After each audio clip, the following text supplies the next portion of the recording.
Welcome to MojoPlays, and today we're looking at moments in The Legend of Zelda where it stops being a breathtaking adventure and makes our heart rates skyrocket with stress.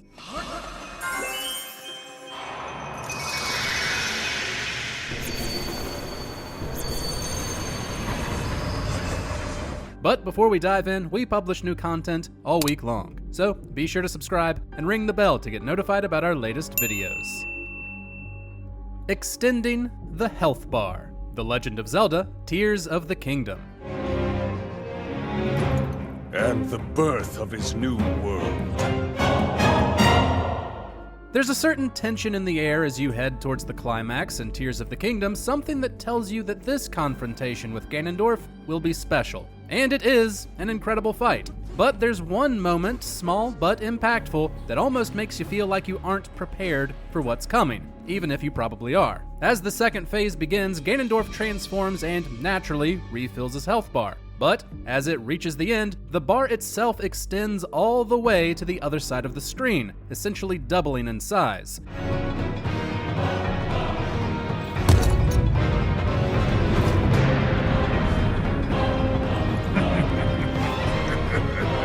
It's a great trick on the player, a fun, unexpected way to signal Ganondorf's power.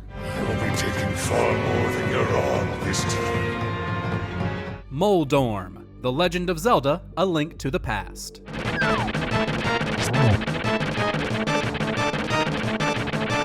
A Link to the Past introduced a lot of great elements to the series, but one of the worst things it gave us is Moldorm. The boss of the third dungeon is a giant worm whose weak point is its tail. It slithers around its arena, bumping into you, and while it can be tricky to land your hits, the worst part is the lack of barriers and the hole in the middle of the floor. Too many of us have been knocked right off this platform, forced to re-climb our way up the tower to face Moldorm again, where all of its health will have returned. That moment when you're right along the edge, about to fall, is both memorable and terrible.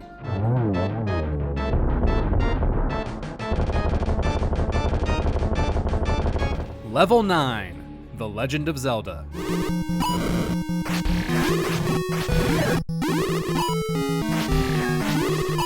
This might be cheating since it's a whole dungeon instead of a moment, but it's also true that the first time you encounter the final dungeon in the original game, you feel stressed out up until the very end. There are nearly 60 rooms to move through, which is both insane and impressive for an NES game. Plus, every single one of them is packed with strong enemies in some really annoying combinations too.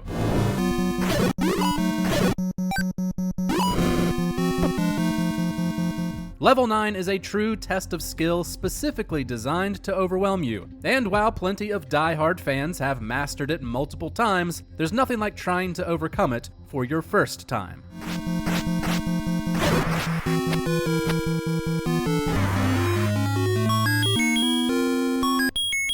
The Great Palace, Zelda 2, The Adventure of Link.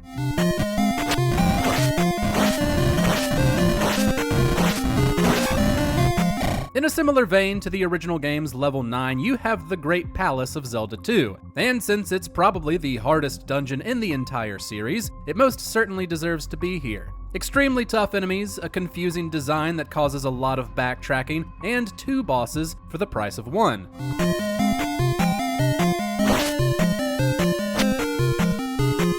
It was a major endeavor at release, and that has only grown more true over the years as we've all been softened by quality of life advancements. And if you'd really like us to single out a specific moment, we'll go with getting cornered by a Faka. These are some of the most intimidating enemies in the franchise, and they only appear here.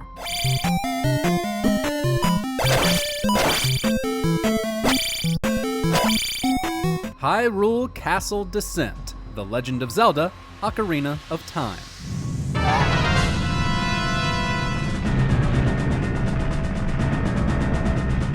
After you defeat Ganondorf in Ocarina of Time, his tower begins to collapse. You're given a timer of 3 minutes and told to flee as everything comes crashing down. As it turns out, 3 minutes is plenty of time. but it still creates this definite sense of urgency, which is especially palpable whenever Zelda becomes trapped and enemies jump out to fight you.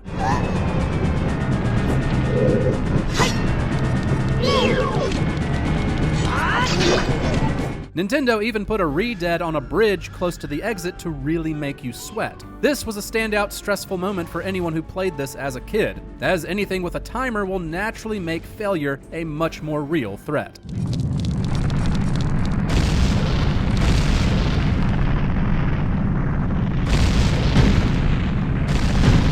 The Imprisoned, Round 3.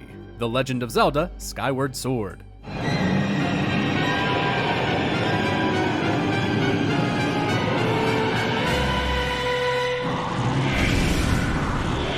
Pretty much everyone who has played Skyward Sword has complained about the fights against the Imprisoned. Only natural, they're not fun. But the third time you face it does come with a moment of significant anxiety. At a certain point, the Imprisoned will start to fly up towards the sealed temple rather than walk, and you have to swap to Groose so he can knock it down by catapulting a bomb towards it. But when it starts flying again, Groose finds his bomb stash is blocked, and Link must make it up to him so he can be catapulted onto the Imprisoned's back.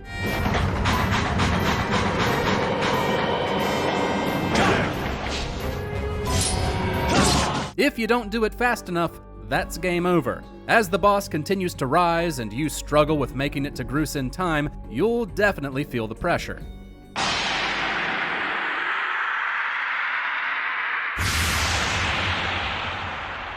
Wall Masters and Floor Masters.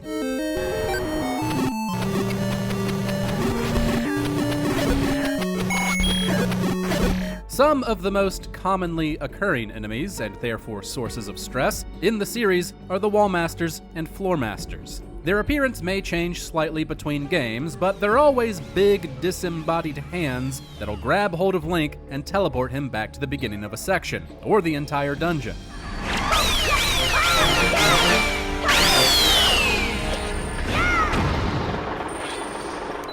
Seeing a shadow appear above Link is sure to set off alarm bells in your head. No matter what it is you're doing, avoiding these creatures becomes a top priority. Even when you see them walking around a room, you're still instantly put on edge, because being forced to backtrack after failing to dodge them is truly terrible.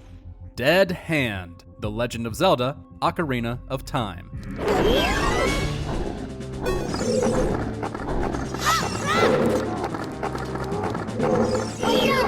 Just at the mention of its name, you can send an entire player base back to the terrifying moment of being confronted by this thing beneath Kakariko Village. The bottom of the well is already, let's say, alarming, but then you face its boss, a pale, gangly, blood-stained monstrosity with a giant, disturbing smile.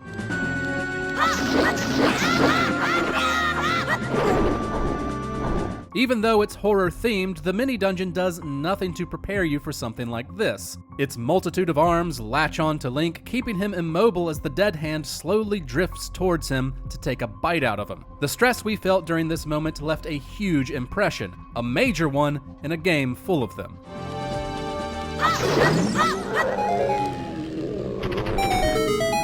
The Aliens, The Legend of Zelda, Majora's Mask.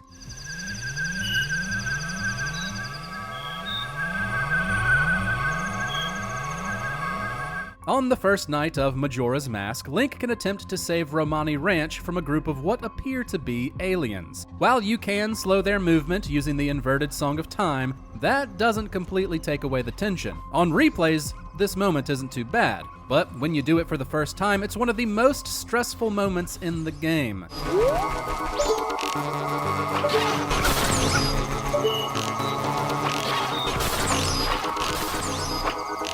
The fact that you need to refill your quiver of arrows, and that the aliens approach the barn from multiple directions, including behind it, makes this a tense mission. Failing to stop them leads to Romani being abducted, and to you feeling really badly about it.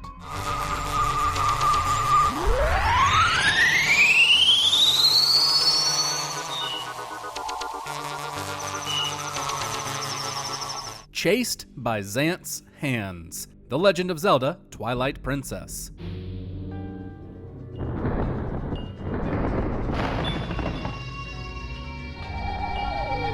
Any enemy that can't be killed and slowly creeps towards you is bound to cause some unease. In the Palace of Twilight, you have Xant's hands. These large stone appendages will start pursuing Link as soon as he picks up a soul, a light-giving orb he needs to progress through the dungeon. You have to put the soul down at certain points to get through obstacles, and while you can stun Xant's hands, they solely exist to get the soul back from you and will only stop once you've made it out of their area. With Xant's hands, it's a very classic sense of dread, amplified by the incredibly unsettling music that accompanies them.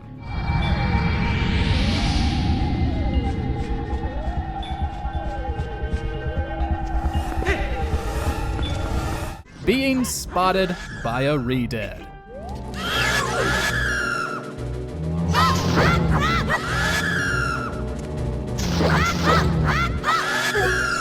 This one's a downright classic, one that longtime players can absolutely relate to. Introduced in Ocarina of Time, Redeads are essentially zombies with the very aggravating ability to freeze Link in place with their horrifying shriek.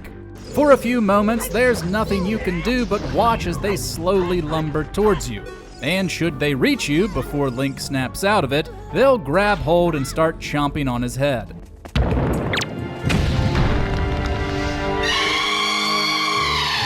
The scariest version of Redeads, surprisingly, is found in the Wind Waker, with gigantic heads and glowing red eyes.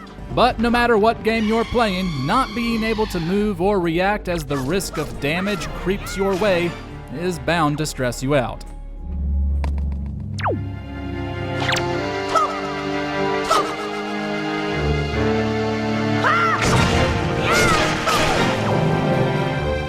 Chased by Phantoms. The Legend of Zelda, Phantom Hourglass, and Spirit Tracks.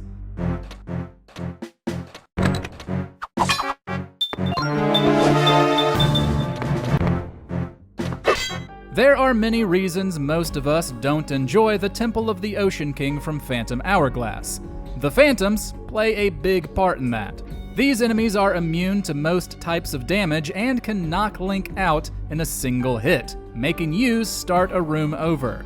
There are certain safe spots where they can't attack Link, so every time one spots you and gives chase, you have to run for your dear life, which is naturally stressful.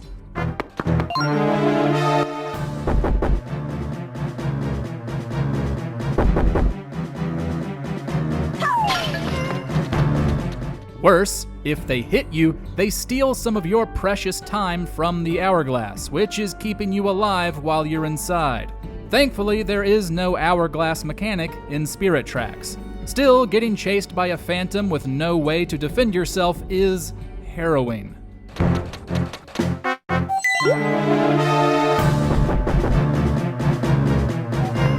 The Escort Mission. The Legend of Zelda, Twilight Princess.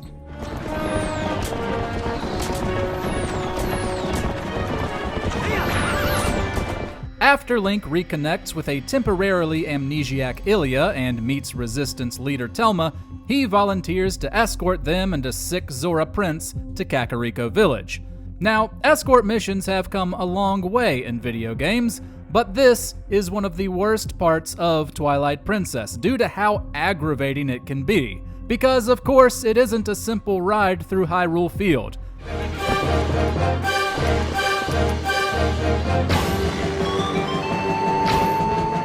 The King Bulbin mini-boss fight isn't too bad, but afterwards, their wagon is swarmed by an endless supply of fire arrow-shooting enemies and Kargaroks, massive birds that can be hard to lock onto. It's a pretty lengthy ride, and Link must use the Gale Boomerang to put out fires on the wagon, which does have a health bar. If the wagon is attacked at specific spots, it will go off the set path before it circles back, making the whole process take longer and putting you at greater risk of failing.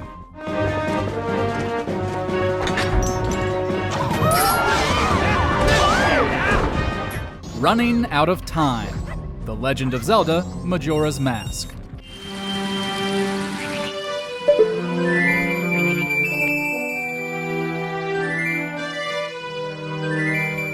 One of the more intimidating aspects of Majora's Mask is its 3-day time loop. Normally, I'd say it isn't that bad. You gain the ability to slow down time early on, and so long as you take certain precautions, like only starting dungeons at the beginning of a loop, you'll probably be safe from running out of time and losing progress. However, I've also played this game dozens of times, and I can still remember what it was like being in a dungeon or in the middle of a quest as the clock ticked down on the final day, and feeling the tension set in as I was lost on what to do.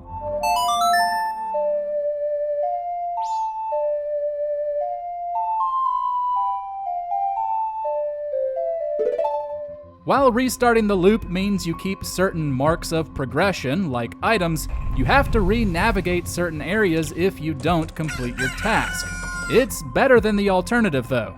If the moon crashes down, all of your progress on that loop is erased, even items.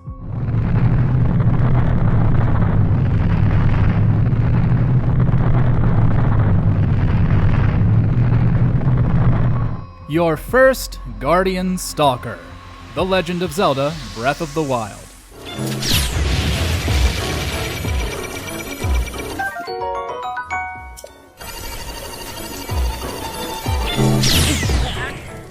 Although they were shown in pre-release marketing, there's nothing quite like coming across your first Guardian Stalker in Breath of the Wild. Hell, make that your first several, because it takes a while before Link has the materials necessary to defeat them. These laser-shooting spider tanks are absolute powerhouses, able to deplete your health immediately. And because they're so fast, they have no issue chasing you across the landscape before delivering a humiliating game over.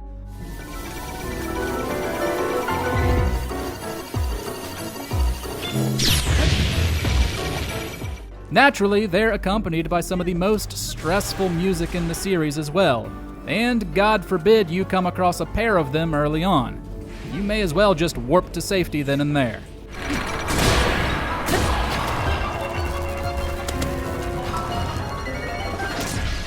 The Gloom Spawn, The Legend of Zelda: Tears of the Kingdom.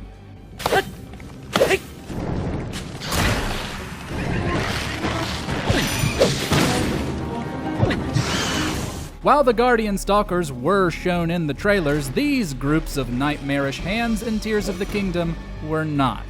We all shared the same "oh dear God" feeling during our first encounter with them, watching them swiftly glide across the ground towards us before grabbing hold of Link and sucking the life from him. Once they have hold of you, it's incredibly hard to break free, and as you watch Link's health disappear, it's hard not to get stressed.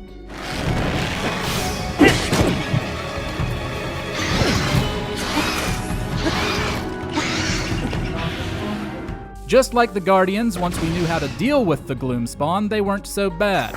Still, I'm sure we were all discouraged to learn after killing them for the first time that they spawn a Phantom Ganon, a nasty little surprise and source for more stress.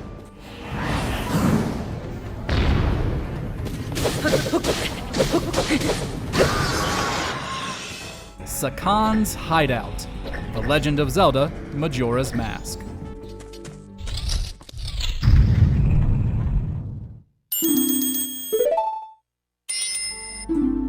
Anju and Cafe's side quest is one of the most rewarding in the entire series, but it can also make you incredibly anxious since, due to the aforementioned time loop, if you miss an important moment, you have to start the whole thing over.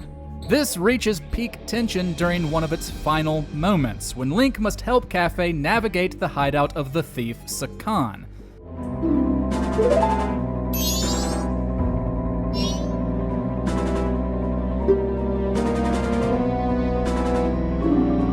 This happens late on the third day, so there's already some stress there.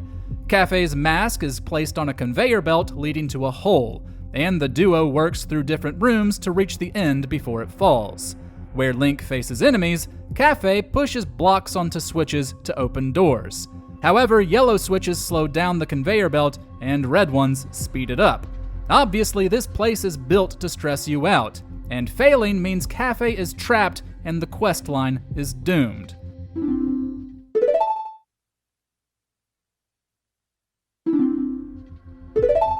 It was, and will always be, a horrible sense of failure to experience.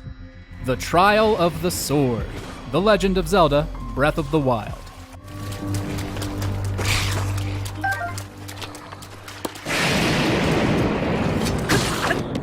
There have been several combat trials across the series, but none of them have been as challenging or stressful as the Trial of the Sword.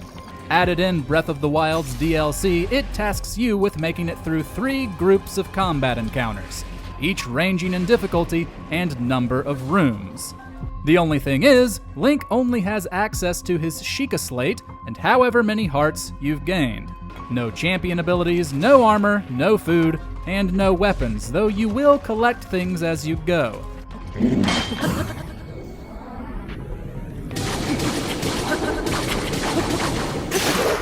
The beginning trials aren't too bad, but every player will reach a point where it becomes too much for them to handle, and once you die, you'll have to start whatever set of trials you're on over.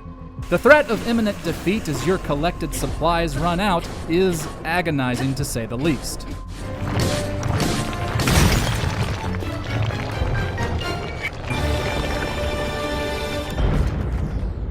Getting a game over. Zelda 2: The Adventure of Link.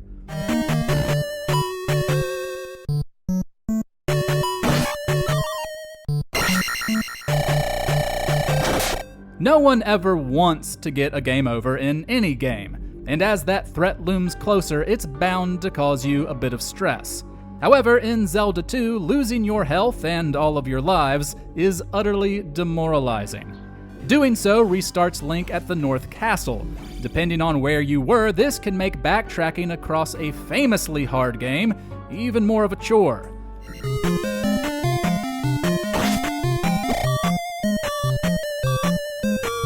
The exception is if you get a game over in the final level, the Great Palace, which just places you at its entrance.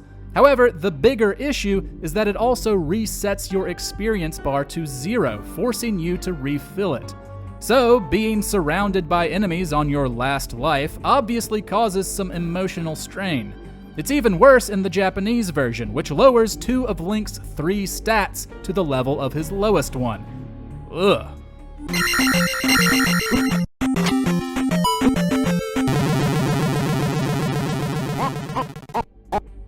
The Silent Realms.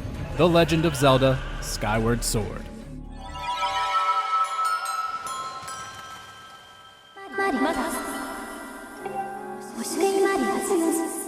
There's something special about the stress caused by the Silent Realms in Skyward Sword, and by special, I mean absolutely hellish.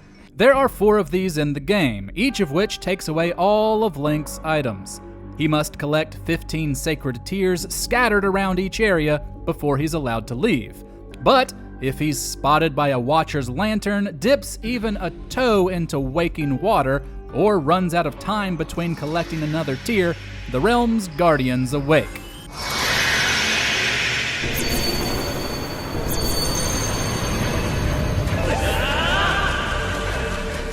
These will hunt Link down as you scramble to find another tear to put them back to sleep. But if they hit you before you do, the whole thing starts over.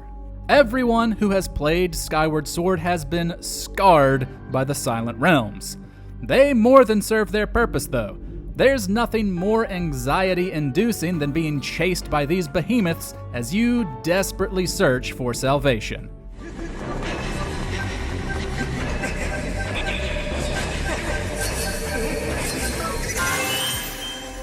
Is there a stressful Zelda moment that still sticks out in your mind? Are there any we left off? Be sure to share your thoughts in the comments, and we'll see you next time.